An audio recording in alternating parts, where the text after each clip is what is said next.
Պարոն վարչապետ, 2 ամիս առաջ հայտարարվեց Հայաստանում YouTube-ի մոնետիզացիայի մասին, ավելի վաղ դուք խոսել եք ձեր YouTube ալիքի բարձր դիտումների վերաբերյալ նշելով տվյալներ,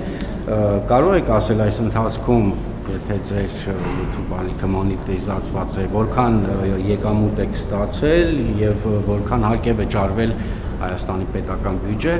Եվ պարոն Փաշինյան, երկրորդ հարցս վերաբերում է բազմաբնակարան շենքերի կառուցապատողների եւ քաղաքացիների միջև ծագած խնդիրներին։ Վերջին շրջանում նման դժգոհությունները գնալով ավելի հաճախակի են դառնում։ Նախորդին էլ Կոմիտաս Պարկ բնակելի համալիրի շահառուներն էին նման իրենց խնդիրների մասին բարձրաձայնել։ Նրանք պնդում են, որ կառուցապատողը չի կատարել ստանձնած պարտավորությունների մի մասը, ինչի հետևանքով մարդիկ բնակարանների համար վճարելով շարունակում են բախվել լուրջ խնդիրների։ Այսօր, երբ Երևանում լայնածավալ բնակարանաշինություն է ընթանում, ինչ է պատրաստվում անել կառավարությունը, որպեսզի նման դեպքերը, նման վիճակները կանխվեն, արդյոք նախատեսում եք խստացնել կառուցապատողների նկատմամբ վերահսկողությունը եւ պատասխանատվությունը, որպեսզի քաղաքացիները բնակարան ձեռք բերելով չմնան տարիներով անորոշության եւ դատական վեճերի մեջ։ Մենք այդ թեմայով արդեն նախորդ տարիներին օրենսդրական որոշակի փոփոխություններ ենք արել, այդ թվում հաշիվների օգտագործման հնարավորությունները որոշակիորեն սահմանափակելով շինարարները, որպեսզի ձեր նշած դեպքերը հնարավորինս քիչ լինեն, իսկ կոնկրետ դեպքերով էլ, եթե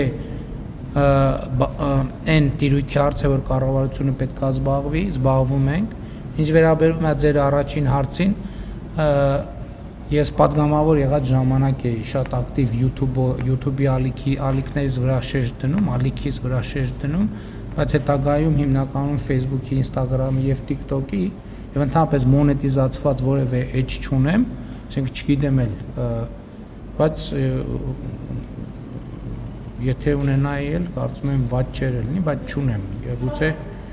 գուցե իմաստ կունենար, բայց չունեմ մոնետիզացված, այսինքն այդ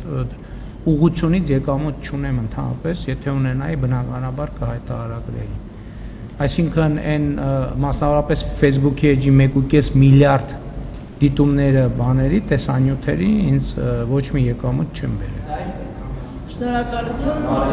Դե ես դրանով առանձնապես հետաքրքրված չեմ։ Facebook-ին չկա, չի աշխատում Հայաստանում։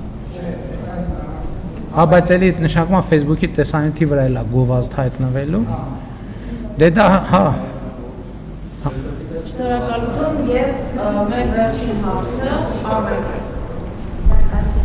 Պարոն Փաշինյան, իրանական լրատվամիջոցները տեղեկություն էին տարածել, որ մի շարք երկրների բարձրաստիճան պաշտոնյաներ մեկնելու են Իրան, մասնակցելու հոգևոր առաջնորդի հուղարկավորությանը, այդ թվում ձեր անուններ նշվում, ուզում էի ճշտել, արդյոք դուք մեկնելու եք թե ոչ, եթե մեկնելու եք, երկկողմ հանդիպումներ նախատեսված են թե ոչ։ Այո, վաղը մեկնելու եմ եւ վաղն էլ վերադառնալու եմ եւ բնականաբար շփումներ Իրանի ղեկավարության հետ նախատեսված են։